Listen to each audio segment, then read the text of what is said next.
itu dia membuat polling. Pollingnya itu adalah siapa tokoh favorit kalian. Nah, ketika dibuat tokoh favorit kalian, terkumpullah di situ tokoh favorit pertama Soeharto, favorit kedua bla bla bla, keempat Arswendo, kelima Muhammad. Cuman gara-gara itu dibilang penistaan. Coba, ngeri kan? Langsung demo di mana-mana, kantor tabloidnya di demo di mana-mana, akhirnya Arswendo kena penjara 5 tahun. Itu kasus, itu berkaca dari situ. Kemudian Pak Ahok. Pak Ahok juga begitu. Dia hanya ngomong masalah adanya orang-orang yang menunggangi kitab suci bla bla bla bla. Akhirnya apa? Di demo kena. Terakhir AB. AB dilaporkan, laporannya nggak jalan-jalan. Tapi gara-gara di demo langsung masuk. Jadi setelah saya pelajari kasusnya ini Pak Ustadz, jadi memang jurus ampuh kalian ini adalah demo, membuat huru-hara supaya yang kalian paksakan supaya itu menista agama jadi menista agama. Ini sungguh sangat miris. Dan yang baru-baru terjadi sama AB anak Batak. Nah, sekarang pun yang masalah si Agatha ya. Kan lapor tuh di mana-mana tuh. Si ini lapor segala macam pada lapor. Nah, sekarang begini Ustadz Wafi. Kalau memang kita gentle, kenapa sih tidak dibiarkan saja kepolisian yang memproses? Kenapa sih kok harus main geruduk-geruduk? Coba bisa nggak kita ini debat, diskusi ya? Kalau ada penistaan laporkan ke polisi, nggak usah demo-demo. Saya yakin ya, Agatha selama tidak digerebek rumahnya, kasusnya nggak akan diproses. Saya jamin, seperti kiamat, nggak akan diproses kasusnya. Karena apa? Karena nggak ada yang melanggar pidana. Yang dikatakan Agatha bahwasanya begini dan begitu setelah saya selidiki, ya, walaupun ada kata-kata tambahan-tambahan narasi-narasi yang dia bikin sendiri, ada dasarnya. Makanya saya bilang begini Ustadz, seandainya nih kita mau jujur-jujuran, ya, apa yang kalian perbuat seperti yang dilakukan Zakir Naik, ulama kalian, membahas-bahas Bible di hadapan 40.000 jemaah, difasilitasi oleh negara, dikawal oleh kepolisian negara Republik Indonesia, didampingi oleh organisasi-organisasi muslim, MUI ada, Mualaf Center Indonesia ada. Kejadiannya sudah terjadi, nggak mungkin lagi kita balik lagi. Artinya apa? Artinya Ustadz Wafi, kalau sudah seperti itu, maka harus ada keadilan bahwa kami orang Kristen harus boleh juga membahas Quran kalian. Dan ketika kami bahas Quran kalian, ketika kami bahas agama kalian, jangan marah-marah. Apalagi menggeruduk rumah, membuat situasi menjadi huru-hara sehingga polisi terpaksa, dalam tanda kutip terpaksa harus memproses kasusnya. Walaupun kasusnya sebenarnya nggak ada. Seperti itu Ustadz Wafi. Kita nggak bahas materi dulu Ustadz Wafi, kita bahas soal keadilan ini aja dulu lah. Gimana kira-kira? Karena saya yakin nih, kalau kami mengundang seorang pendeta membahas-bahas Quran dari Gelora Bung Karno ditonton oleh 40.000 orang Kristen, pasti nanti terjadi yang tidak-tidak. Begitu Ustadz Wafi dari saya pembukaannya. Silakan Ustadz Wafi.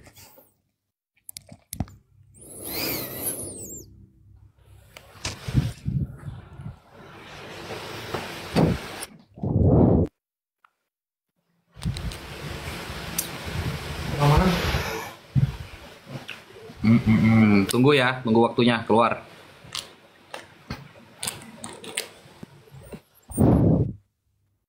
Yuk. Ya, silakan.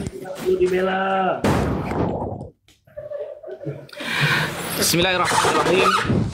Assalamualaikum warahmatullahi taala wabarakatuh bagi kaum muslimin wal muslimat, dan salam sejahtera terhadap teman-teman Kristen semua yang menonton dimanapun kalian berada. Di sini saya Abdul Wafi ingin menyampaikan mengenai tentang apa yang disampaikan oleh Mas Edis terkait ketidakadilan agama, saudara. Jadi begini, setiap perkara di Indonesia itu diatur secara jelas di dalam hukum KUHP. Setiap aturan yang ada di negara Indonesia diatur secara jelas di dalam hukum KUHP. Contoh, saya kasih penistaan agama. Itu tertulis dalam KUHP 156A atau juga dibahas pada KUHP 175, 176 dan 177 pada tahun 2003 yang terbaru.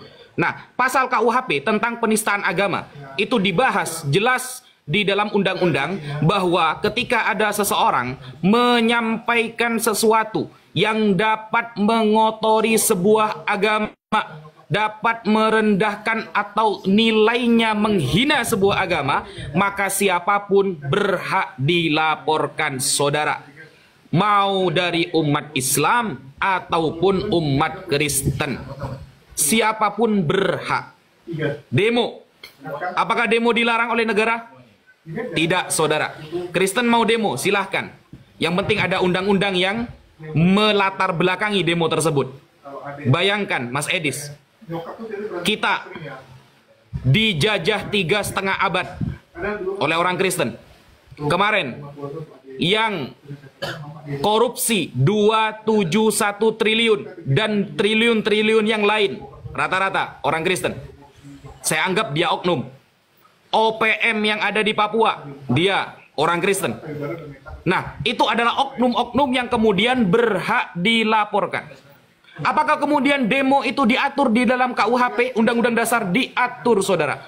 Apakah pemerintah melarang? Tidak. Itu adalah suara masyarakat karena kita adalah negara demokrasi, saudara. Jadi kita mau membahas adil atau tidak versi Indonesia, kita harus paham apa itu KUHP dan bagaimana kemudian Undang-Undang Dasar 1945 diatur tercatat jelas di dalam aturan-aturan Indonesia. Siapapun boleh melaporkan, siapapun boleh berdemo ketika dia memang merasa apa yang akan menjadi suara dia ditolak oleh pemerintah. Demo, tidak apa-apa. Jangan kemudian Mas Edis menolak sesuatu yang sudah aturannya boleh. Jangan kemudian Mas Edis menolak sesuatu yang aturnya memang kita punya hak. Kalau memang teman-teman Kristen seumpama ada yang mau dilaporkan dalam pihak Islam, laporkan, saudara. Laporkan. Tidak apa-apa, kita siap. Dan penjara itu sebenarnya hukuman yang sah. Ya, hukuman yang sah di negara kita. Kalau kita buka Bible, kita buka Al-Quran, sebenarnya aturan kita sudah jauh berbeda. Contoh, di dalam perjanjian lama, kalau melawan orang tua harus dirajam. Kalau di kita, sangat dilarang untuk melawan orang tua. Itu aturannya berbeda. Nah, kita ini hidup di negara yang aturannya sudah ada. Demokrasi itu sangat disetujui oleh semua pihak. Nggak ada satupun yang menolak negara Indonesia negara demokrasi. Jadi, kita berbicara hukum itu, ada pasalnya, Mas Edis. Harus pahami dulu. Jangan kemudian Mas Edis menolak ini, menolak itu, tidak adil ini, tidak adil itu. Lakukan seperti yang Islam lakukan kalau Anda memang merasa benar. Tidak apa-apa, Mas Edis. Kita legowo ketika sumpama ada orang Islam menghujat, menghina Tuhan orang lain. Laporkan sesuai dengan pasal yang sudah Anda tetapkan. Oh, ini mengotori Tuhan kita, agama. Contohnya di dalam Google. Di dalam Google, kalau kita lihat, banyak foto-foto Yesus seumpama. Ya, seumpama ya, saya kasih contoh. Kemudian saya menampilkan foto Yesus yang di Afrika, yang kulitnya hitam, yang tidak ganteng sama sekali. Apakah itu kemudian penistaan? Oke, laporkan. Karena foto Yesus menurut sesuai aliran masing-masing berbeda. Apakah ketika kita menampilkan Yesus yang dipajang di gereja tidak memakai baju, apakah penistaan? Dibahas begitu. Sekian, terima kasih.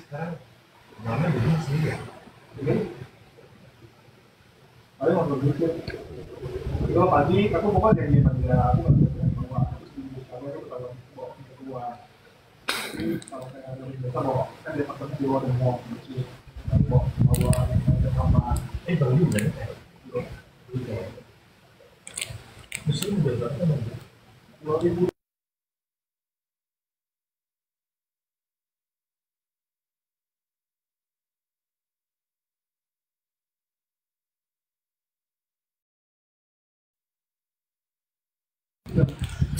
Suaranya gak ada Mas Edi, suaranya gak ada. Jadi aku sering tuh kayak yang mereka bahas itu aku coba cari,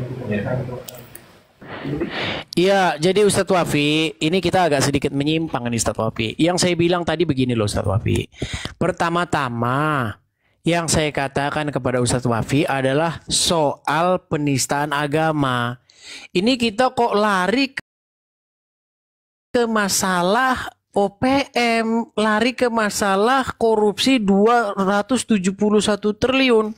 Ini nggak nyambung Ustadz Wafi. Saya gimana ini? Apakah memang seluruh kualitas Ustadz seperti ini? Saya agak berat ini kayak gini. Kita kan membahas tentang penistaan agama, bukan membahas korupsi, bukan membahas gerakan separatis. Begini loh Ustadz Wafi, kita ini kan sama-sama para pendebat nih.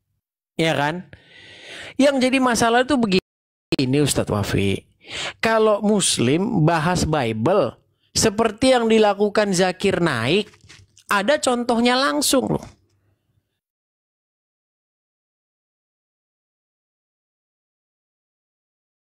Difasilitasi gunakan alat-alat negara. Contoh alat-alat negara yang dipakai itu adalah Kepolisian Negara Republik Indonesia. Dipakai itu untuk mengawal Zakir Naik membahas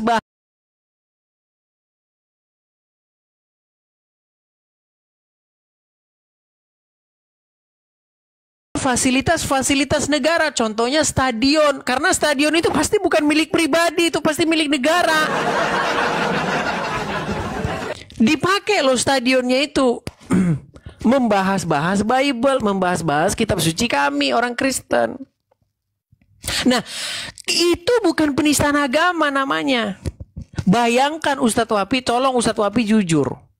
Kalau sempat ada orang Kristen membuat acara yang sama, coba. Kami bikin acara di Gelora Bung Karno, membahas Quran, menantang-nantang umat Muslim, bahwasanya kalau ada umat Muslim begini, apa yang terjadi Ustadz Wafi? Gitu loh. Nah, sekarang ini Ustadz Wafi, yang terjadi apa? APII, Apologet Islam Indonesia, melaporkan ABCD karena penistaan agama. Sekarang ayo kita ngaca. Apakah orang-orang APII tidak melakukan hal yang sama? Coba kita kalau mau jujur. Contoh, saya kasih contoh. Bagaimana si Nora mengatakan bahwasanya semua perempuan orang Kristen itu adalah petecur. Katanya. Ada videonya, dia bilang begitu. Semua perempuan Kristen itu katanya pecur, katanya. Kan itu sudah penistaan namanya. Masa dia bilang seperti itu? Terus si Juma mempelesetkan haleluya menjadi haleludah. Coba. Jadi kalau kita mau jujur nih, mau jujur-jujuran, orang-orang APII nggak semuanya. Kalau Ustadz Wafi selama ini saya lihat nggak ada watak-watak seperti itu. Wafi, Alif, itu saya akuin nggak punya watak-watak tukang hujat. Gitu loh. Yang menjadi pertanyaan saya sekarang, kenapa kok wadah APII yang berisi orang-orang seperti itu melaporkan yang dari pihak Kristen, apologet Kristen atas tuduhan penistaan agama? Dan cara liciknya, saya lihat di channel-channel kalian memprovokatori, memenggal video orang, mempotong video orang, lalu mengatakan, lihat orang ini menista agama kita. Apa tidak mendidih darah kalian bahwa Rasulullah dikatakan begini?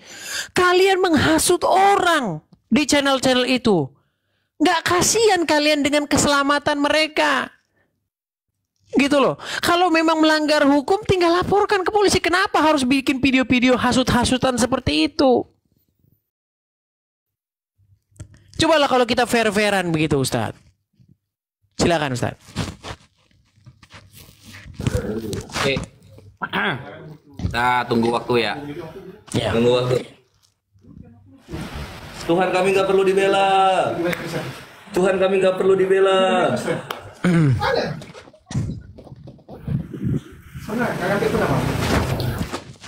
Oke, bismillahirrahmanirrahim.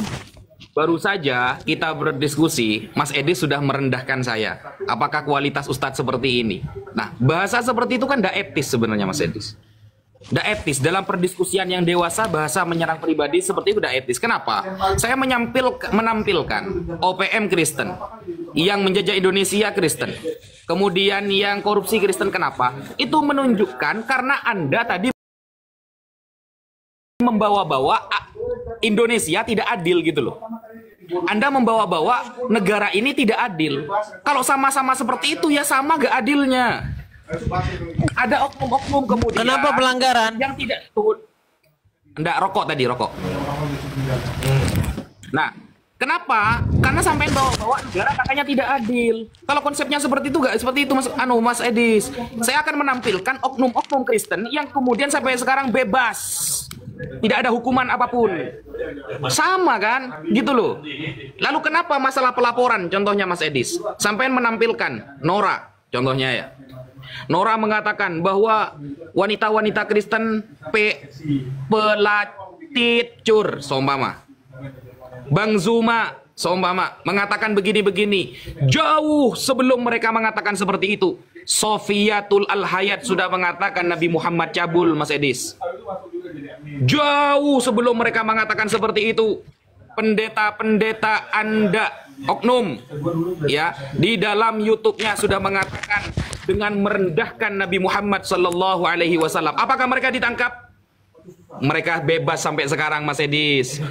Apakah ada yang menangkap Sofiatul yang ngaku-ngaku ada di Amerika padahal dia di Indonesia? Mereka aman-aman saja, Mas Edis. Kiamat di depan mata saya. Dia mengatakan Nabi Muhammad begini-begini. Apakah dia ditangkap? Aman sampai sekarang, Mas Edis. Lalu bagaimana dengan pelaporan-pelaporan yang sekarang? Dosma yang mengawali pelaporan itu. Apakah Dosma orang Islam? Kristen. Apakah kemudian kita tidak menanggapi? Loh, kalau ada teman-teman Kristen mencoba melaporkan Bang Zuma, mencoba melaporkan Ukhti Nora atau yang lain, Unirifa. Kalau Islam itu tidak pernah cari gara-gara, Mas Edis. Tapi kalau di awal-awal sudah ada yang melaporkan dan ternyata apologet Kristen tidak mampu menghentikan tindak laku Dosma, ya kita welcome. Ayo sama-sama laporkan. Jangan dikira kita diam sekarang. Jangan kita diam. Akan ada seperti 212 yang kedua nantinya. Jadi ternyata apologet Kristen sekian banyak tidak bisa menghentikan satu Dosma yang melapor-laporkan sekarang. Tidak bisa. Mereka tidak mampu. Padahal setiap hari mereka baca kitab suci. Setiap hari mereka menyebut nama Yesus. Tidak mampu menghentikan Dosma. Iya, ketika Dosma mengawali Islam, kalau diawali kita tidak pernah diajari mundur, Mas Edis. Qad ji'tukum biqaumin yuhibbunal maut kama tuhibbunal haya, kata Sayyidina Khalid bin Walid. Kita datang kepada kalian dengan kaum yang cinta kematian sebagaimana kalian cinta kepada kehidupan, kata Sayyidina Khalid bin Walid. In tansurullah yansurkum wa yuthabbit aqdamakum. Kalau kalian menolong agama Allah, maka Allah akan menolong kalian. Kalau ternyata sekelas apologet Kristen yang semuanya orang-orang keren, nggak bisa menghentikan laporan Dosma. Ketika tidak bisa, ya kita harus adil dong, seimbang. Ya kita laporkan juga bahwa jauh sebelum Ukhti Nora mengatakan demikian, jauh sebelum Akhi Zuma mengatakan demikian, jauh sebelum teman-teman apologet Islam mengatakan demikian, sudah ada YouTube kemudian orang Kristen yang mengatakan Nabi Muhammad begini, Allah begini, Al-Quran begitu, dan lain sebagainya, dan mereka aman-aman. saja sampai detik ini, saudara. Begitu, Mas Edis. Tapi kayak saya, ya kalau saya pribadi, saya lebih suka diskusi yang santai, yang ilmiah. Kalau saya itu. Tapi ketika kemudian saya melihat, kemudian teman-teman saya kok dilaporkan, saya melihat, Mas Edis. Awalnya, ketika Bang Zuma dilaporkan, saya melihat apakah teman-teman apologet Islam, apologet Kristen bisa menghentikan jejak langkah atau laporan-laporan yang dilaporkan oleh Dosma. Ternyata tidak bisa, tidak mampu. Ketika tidak mampu, ya sudah. Kita juga mengawali dengan laporan-laporan yang sama. Nanti kan kita ketemu di pengadilan. Kita akan diskusi di sana, Mas Edis. Begitu. Baik, kita tanggapi ya. Saya tanggapi.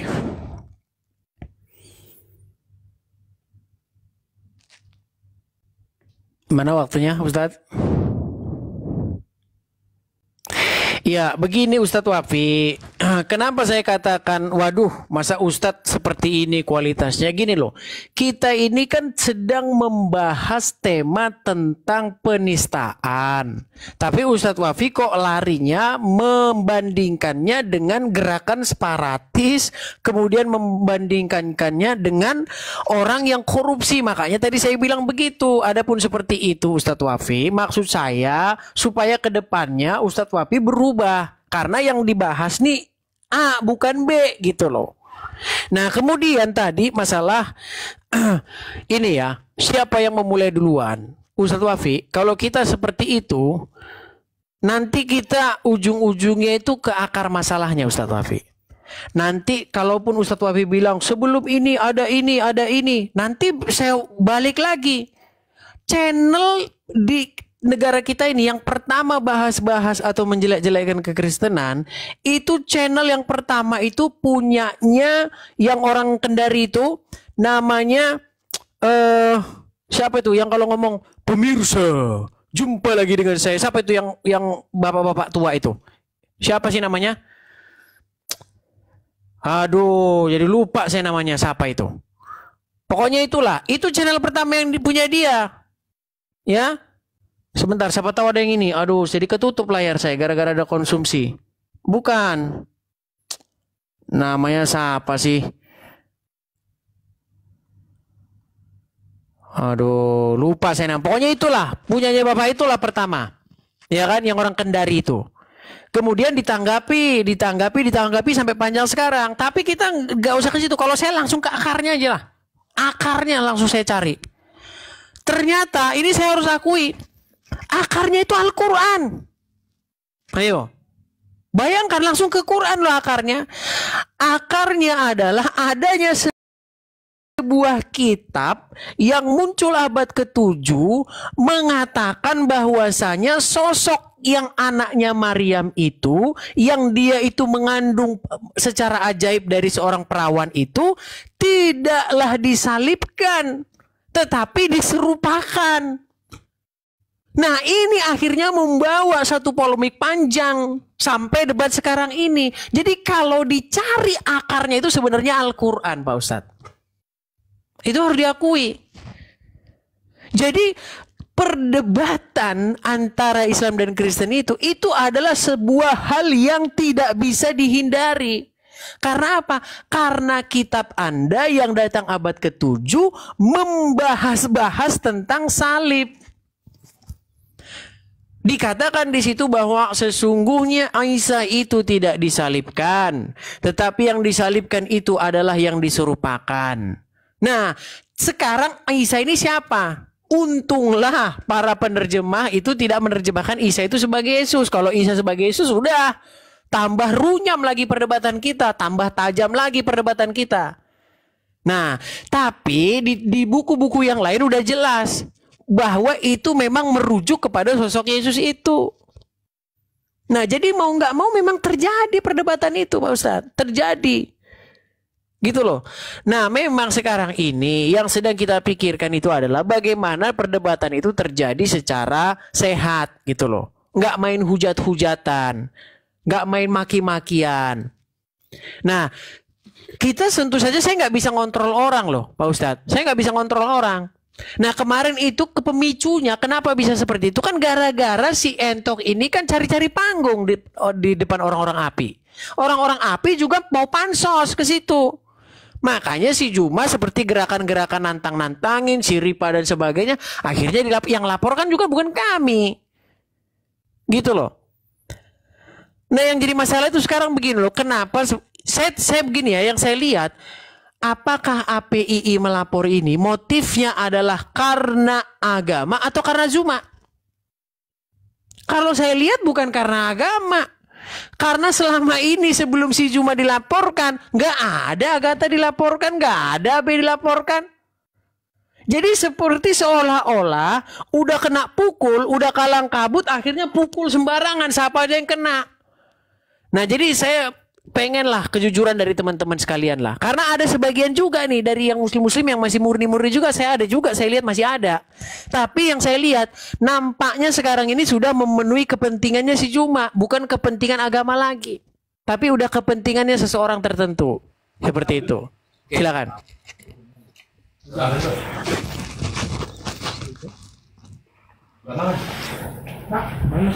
Mana?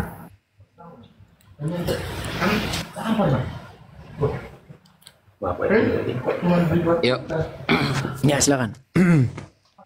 Oke. Bismillahirrahmanirrahim. Bayangkan Mas Edis, yang pertama kali melapor tuh siapa sih sebenarnya? Kristen atau Islam? Ratu Entok dilaporkan pertama kali.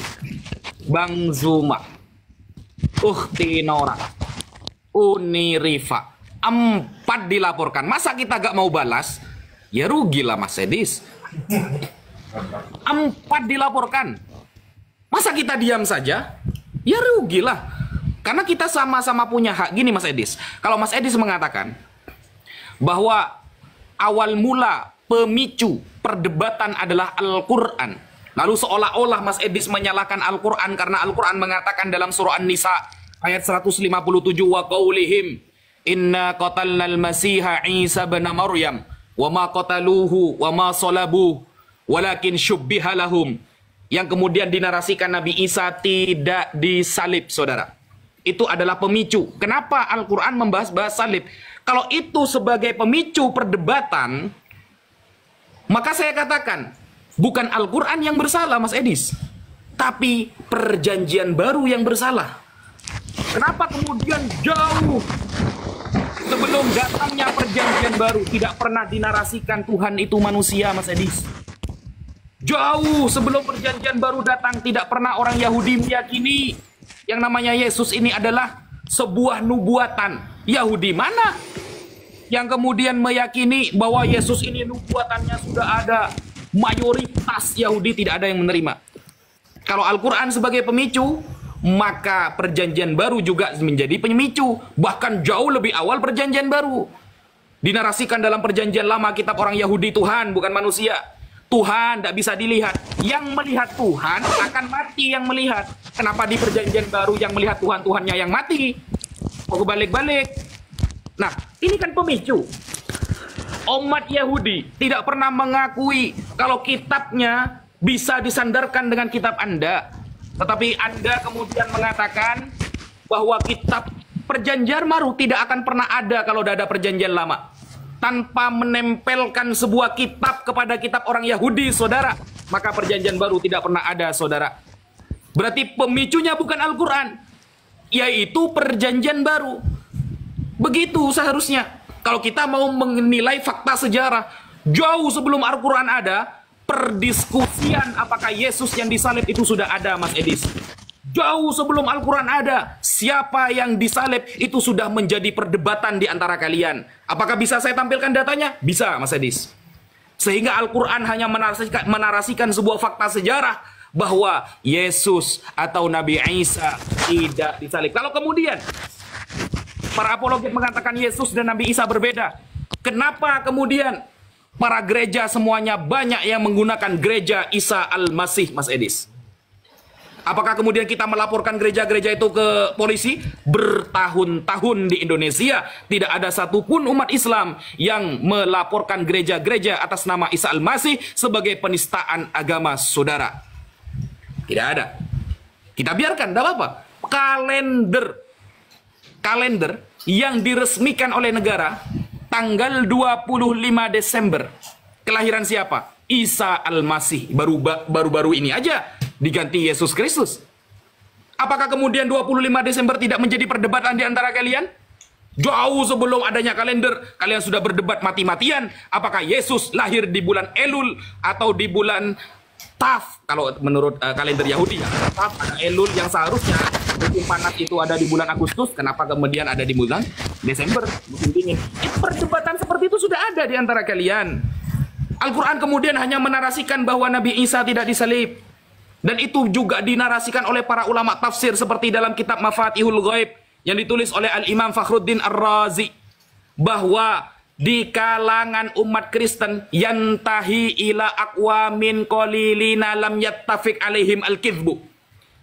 Perdebatan masalah apakah Yesus yang disalib atau tidak itu sanadnya tidak kemudian mutawatir, hanya kembali kepada orang yang sedikit yang bisa jadi mereka berbohong. Itu kan ilmiah. Kalau pemicunya Al-Quran, maka jauh sebelum itu Yahudi sudah merasa dinistakan agamanya karena selalu ditempelkan kitab sucinya dengan perjanjian baru, saudara. Mohon maaf, karena Anda membawa Al-Quran. Jadi sebenarnya kita santai-santai saja. Dan kenapa takut sekali sih di penjara gitu loh. Sekian, terima kasih.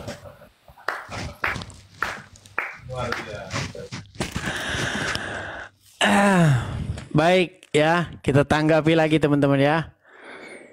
Baik, kita tanggapi.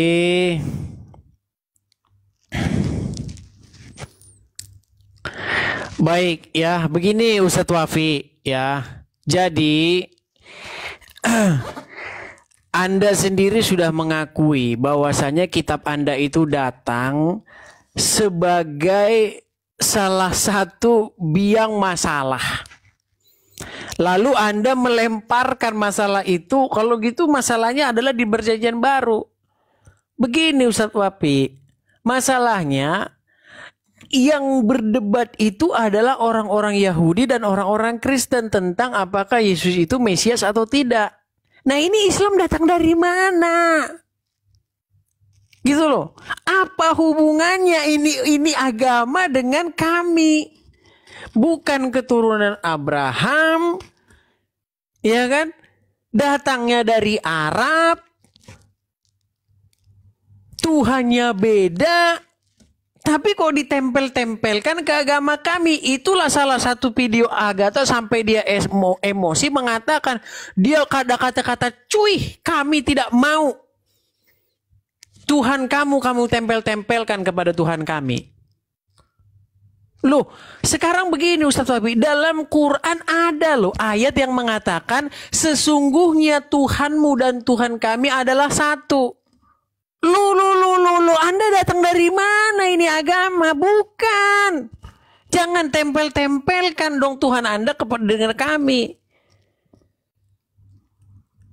Nah ini masalahnya di situ Ustadz Wabi. Memang intinya begini, mau tidak mau terjadi perdebatan. Karena apa? Karena kitab kalian itu nempel-nempel di kitab kami. Gitu loh. Apa yang dikatakan Bible? Tuhan memberitakan firman-Nya kepada Yakub, hukum dan ketetapan-ketetapannya kepada Israel. Ia tidak berbuat demikian kepada bangsa manapun dan hukum-hukumnya tidak mereka kenal. Makanya Tuhan itu memberitakan firman-Nya kepada Yakub dan Israel, bukan kepada orang Arab. Lah ini orang Arab siapa kok nempel-nempel gitu loh. Ini yang jadi masalah. Makanya orang Arab itu tidak punya hukum-hukum Tuhan. Makanya di dalam Bible itu selalu kata-katanya begini, Allah Abraham, Ishak dan Yakub. Itu kata kuncinya loh. Allahnya Abraham, Ishak dan Yakub, bukan Allahnya Ismail. Makanya ketika Anda baca Quran Pak Ustadz, tidak pernah ada Al-Quran itu menyebut anaknya Ismail. Nggak ada. Ya karena memang keturunannya nggak diperhitungkan. Coba, selalu konsentrasi Al-Quran dan konsentrasi Bible itu merujuk kepada keturunannya Ishak. Makanya keturunan Ishak ini jadi para nabi, akhirnya jadi bangsa Israel. Dan kepada bangsa Israel inilah diberikan hukum dan ketetapan-ketetapan supaya segala bangsa datang kepada Israel untuk menerima terang dan kebenaran itu. Lah ini kok malah datang ke Arab? Gimana? Yesus mengatakan keselamatan datang dari bangsa Yahudi. Ya, jelas bahwa terang ya yang datang dari bangsa Israel itu akan menerangi segala bangsa. Bukan dari Arab, Pak Ustadz. Gitu loh. Ini yang dari Arab ini siapa ini? Kok nebeng-nebeng ke sini? Kalaupun terjadi perdebatan, yang berdebat itu Kristen sama Yahudi. Soal tentang apakah Yesus itu Mesias. Hanya itu perdebatan Islam dan Kristen. Gak ada lain daripada itu. Masalah Tuhan jadi manusia. Di perjanjian lama manusia melihat Tuhan, Tuhannya mati. Di perjanjian baru manusia melihat Tuhan, Tuhannya yang mati. Ini makanya yang saya bilang, Tuhan Yesus itu bukan Tuhan Bapa. Bapa itu nggak pernah jadi manusia. Jangan menyerang keyakinan yang tidak kami yakini. Kalian itu kalau menyerang begitu kewanes. Orang-orang yang percaya Bapa menjelma menjadi manusia, kami nggak percaya itu, Ustadz. Makanya yang saya bilang, tolonglah Ustadz, jangan menyerang sesuatu yang tidak kami yakini. Makanya kami itu nggak percaya Bapa itu menjelma jadi manusia, nggak percaya.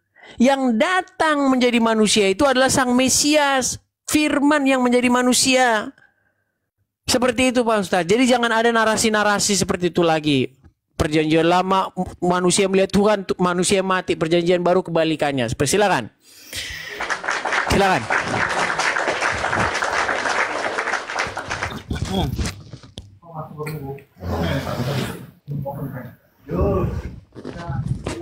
Oke, bismillahirrahmanirrahim.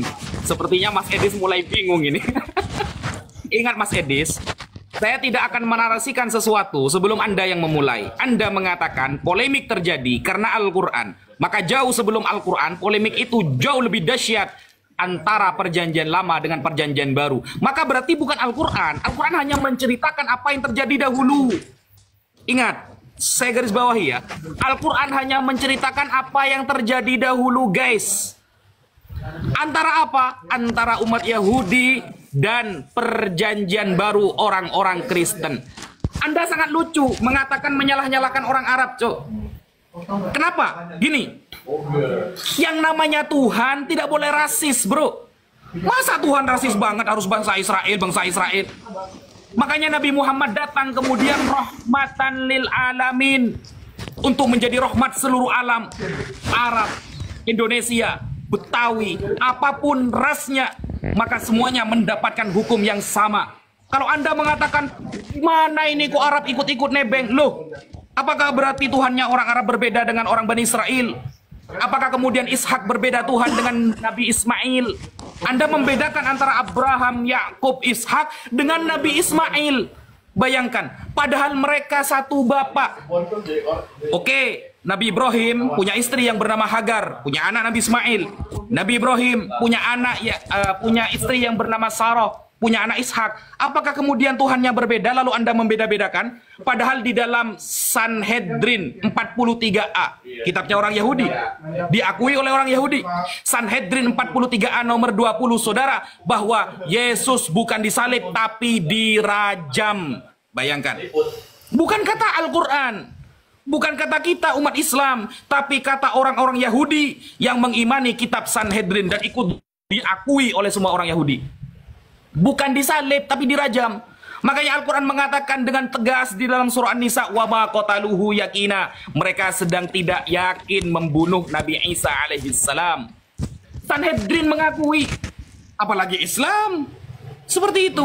Lalu kemana kabarnya perjanjian baru yang kemudian merusak ajaran-ajaran yang ada di dalam kitab perjanjian lama. Bahkan di dalam Kejadian 15, saudara, yang akan diberi kuasa atas sungai Efrat dan sekitarnya Nabi Ismail, bukan dari Ishak. Gitu loh. Kalau Anda selalu membeda-bedakan Ismail Ishak beda, Ismail Ishak beda, Bani Israel Arab beda. Loh, apakah Tuhannya berbeda? Apakah Tuhan mereka berbeda? Sama. Makanya Nabi Muhammad datang sebagai rahmat lil alamin, sebagai rahmat bagi semesta alam. Tidak ada ras, tidak ada suku, tidak ada darah, tidak dari keturunan apapun. Nabi Muhammad menjadikan semua Tuhannya sama, yaitu la ilaha illallah Muhammadur Rasulullah. Makanya di dalam surah Al-Kahfi ayat terakhir dikatakan, wa may yarju liqa'a rabbih falyamal amalan salihah wa la yusyrik bi ibadati rabbih ahada. Tidak boleh menduakan Allah Subhanahu wa taala. Apakah pernah Yahudi kemudian menarasikan Tuhan seperti di dalam perjanjian baru, menjadikan Tuhan orang dari orang Bani Israel? Nah, perkara semua itu diceritakan di dalam Al-Quran.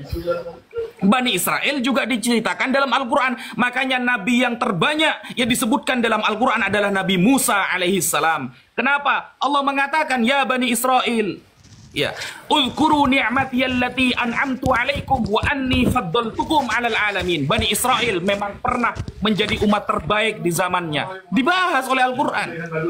Tapi karena mereka tidak amar ma'ruf nahi mungkar, kanu la yatanahuna 'an munkarin fa'alu, maka Allah datangkan umat Islam sebagai kuntum khaira ummatin ukhrijat linnas ta'muruna bil ma'ruf wa tanhauna 'anil munkar. Ini ilmiah namanya, ada dalilnya, ada datanya. Kalau Anda mengatakan yang memicu Al-Quran, maka jauh sebelum itu perdebatan Anda dengan umat Yahudi sudah dak karuan, Mas Edis.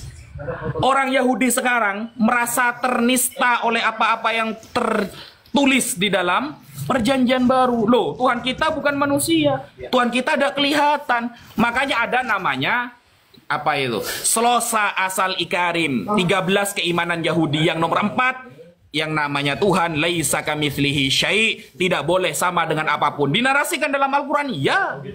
Laisa kamitslihi syai', surah Asy-Syura ayat 11. Nah, kalau cuma seperti itu kita berdiskusi dengan sehat. Nggak kayak Dosma langsung melaporkan 4 orang Islam. Ya kita balaslah. Gitu. Baik. Kita tanggapi ya teman-teman ya. Kita tanggapi satu-satu teman-teman.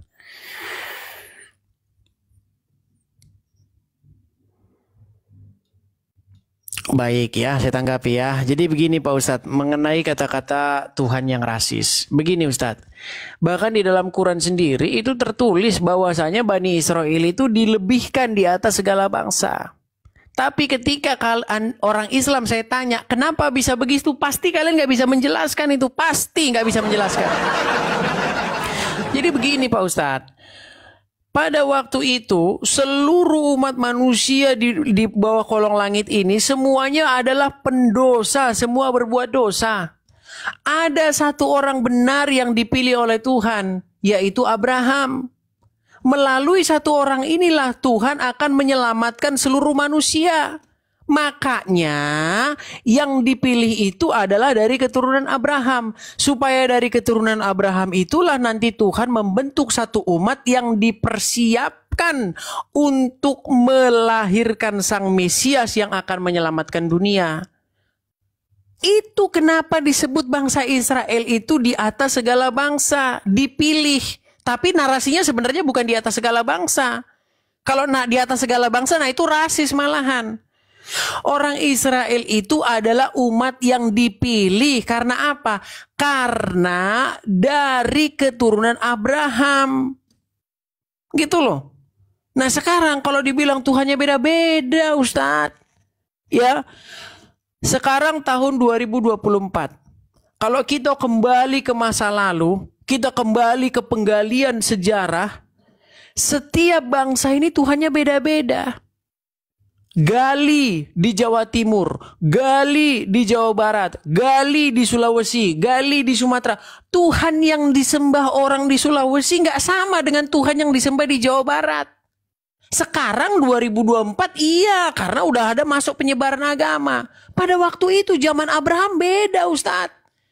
Zaman Abraham ya sama zaman sekarang itu nggak sama. Peninggalan-peninggalan masa lalu membuktikan bahwa setiap bangsa Tuhannya beda. Ya kan?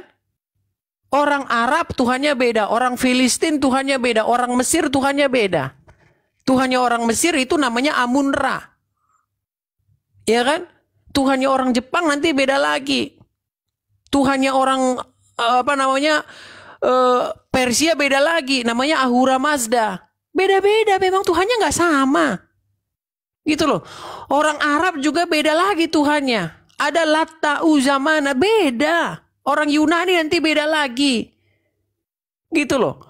Makanya mereka tidak mengenal hukum-hukum Tuhannya Abraham, Ishak dan Yakub. Gitu loh. Coba tanya orang-orang di India. Ya, yang mereka menyembah ini dan segala macam. Beda Tuhannya, mereka nggak kenal itu. Hukum dari Tuhannya Abraham, Ishak dan Yakub. Jadi makanya begini intinya Ustadz. Intinya Tuhan itu memilih bangsa Israel supaya dari bangsa Israel itu datang keselamatan. Nah sudah datang terang yang menyinari dunia itu sudah datang, yaitu Yesus. Nah sekarang ada matahari lain ini dari Arab datangnya, namanya Muhammad, yang kalian promosikan itu. Iya, kalian mempromosikan, mohon maaf, orang yang meninggal kalian promosikan. Kalian mempromosikan supaya orang ikut orang meninggal di kuburan. Padahal terang yang sejati adalah Yesus. Jadi kekristenan itu bukan memberitakan orang mati, tapi memberitakan firman yang hidup, yang bahkan mengalahkan kematian. Kalian sebaliknya, kalian memberitakan orang mati di kuburan. Nah makanya saya menjawab, ketika menjawab, dilapor polisi. Kan repot kayak begini Ustadz. Lagian Ustadz, masalah mengenai kitabnya datang memberi ini, memberi itu, penjelasan dan segala macam. Ustadz, apa susahnya sih bagi Allah ngasih tahu siapa yang disalib? Bagaimana mungkin kitab yang jelas memberi penjelasan bilang Yesus tidak disalib, ketika ditanya siapa yang disalib bingung gimana nih? Itu kan ibarat gini, membantah siapa presiden pertama Republik Indonesia, Soekarno. Bukan Soekarno. Siapa? Pokoknya bukan. Loh, kalau bukan harus ada jawabannya Pak Ustadz. Kalau Yesus tidak disalib, diserupakan, terus yang disalib siapa? Namanya siapa? Yang diserupakan ini siapa? Ini tokoh fiktif atau apa yang diserupakan ini? Apa anaknya nggak nyari, emaknya nggak nyari, istrinya nggak nyari? Ini tuh aduh gimana? Silakan. Berat ini teman-teman.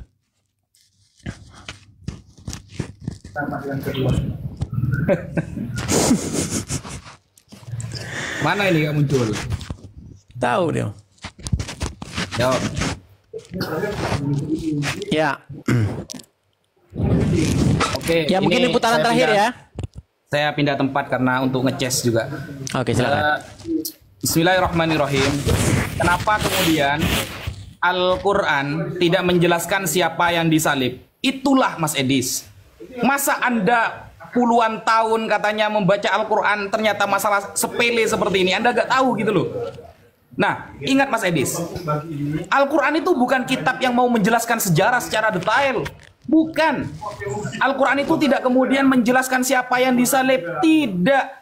Al-Quran sudah menjawab itu Mas Edis, apa yang Anda tanyakan. Wa kullan naqussu 'alaika min amba'ir rusul ma nuthabbitu bihi fuadak.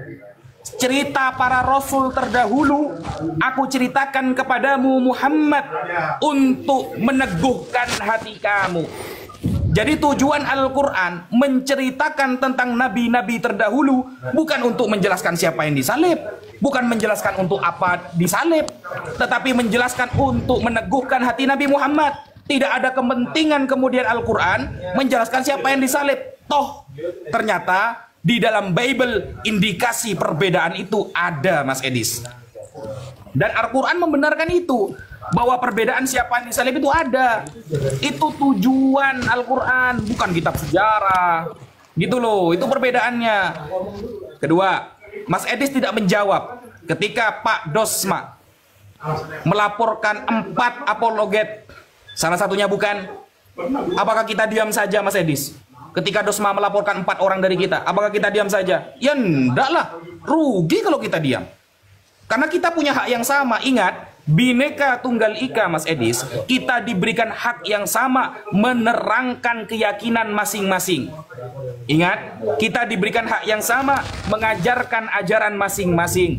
Tapi kemudian ketika di dalam pasal KUHP nomor 153A atau 156A, pasal KUHP-nya mengatakan ketika kemudian ada narasi yang mengotori, menghina, merendahkan agama lain, maka itu namanya delik pada penistaan agama. Siapapun boleh dilaporkan. Nah, Pak Dosma melaporkan orang yang dianggap melanggar itu. Ya kita laporkan juga lah. Apakah kemudian Sofiatul di penjara sampai sekarang? Tidak. Apakah Ki Ahmad di penjara? Tidak. Apakah Metatron di penjara? Tidak. Padahal hinaannya sudah melampaui batas. Gitu loh. Kok ada Dosma yang melaporkan? Itu kesempatan bagi kita. Loh, kok ada umat Kristen? Ternyata apologet lain diam. Ketika Pak Dosma melaporkan, ya kita harus bergerak lah. Masa kita diam saja? Toh banyak yang sebelum Bang Zuma hinaannya sudah melampaui batas. Gitu loh. Jadi penjelasan dari Mas Edis ini mengenai bahwa Tuhan orang berbeda-beda, ya, Tuhan orang berbeda-beda. Yang saya bahas, makanya diteliti kalau saya ngomong Mas Edis. Yang saya bahas itu antara Ishak dan Ismail. Kenapa kemudian Anda itu seolah-olah tidak setuju kepada Nabi Ismail, lalu mengindikasikan bahwa Nabi Ismail dan Nabi Ishak itu berbeda Tuhan? Padahal mereka sama-sama anaknya Nabi Ibrahim. Nabi Ibrahim dari mana? Dari Irak. Berarti keselamatan orang Kristen dari Irak, bukan dari Bani Israel. Dia selamat datang di kebenaran, saudara. Ya. Berarti keselamatannya dari Irak dong. Nabi Ismail Nabi Ibrahim dari Irak loh. Yang dipuji-puji di dalam perjanjian lama berkali-kali bahwa yang memberkati Abraham berarti dia akan diberkati oleh Tuhan. Yang menghina melaknat Abraham akan dilaknat oleh Tuhan. Dari mana dia? Dari Irak. Bukan Bani Israel. Makana Ibrahim Yahudian wala Nasranian. Di dalam Al-Quran dijelaskan bahwa Abraham, Nabi Ibrahim bukan Yahudi dan bukan Nasrani. Kan begitu. Jangan kemudian Mas Edis, kalau semuanya Anda tidak akan bisa menjawab kalau Al-Quran ternyata pernah mengagungkan Bani Israel. Jawabannya sudah ada. Sudah dulu ditulis oleh para ulama. Kenapa? Karena Bani Israel hidup di tanah yang didatangi banyak para rasul. Ingat, qad khalat min qablihir rusul, sebelum datangnya Nabi Muhammad, tanah Palestina, tanah Syam itu banyak didatangi para rasul. Karena para rasul mereka dimuliakan oleh Allah. Sama seperti Nabi Muhammad. Nabi Muhammad dimuliakan karena dia adalah utusan Allah. Kok mengabarkan orang yang mati? Rasul itu utusan Allah. Dia manusia biasa, wajar dia mati. Tapi kalau ada Tuhan yang mati, itu yang kita heran. Hari kematian Tuhan itu ada di dalam kitab Anda. Kalau ada Tuhan yang mati kita heran. Kalau ada Rasul mati sudah biasa. Gitu loh. Baik, gimana Pak Ustadz? Apakah masih ada lanjut putaran? Oke, kita selesai dulu, udah Bapak, lanjut besok lagi. Oke, lanjut besok lagi Ustadz. Siap. Sampai ketemu. Sampai ketemu lagi Pak Ustadz. Oke, soalnya saya juga udah lama banget soalnya udah capek badan. Selamatan dari orang Irak. Oke, sampai ketemu lagi Ustadz Najah. Siap.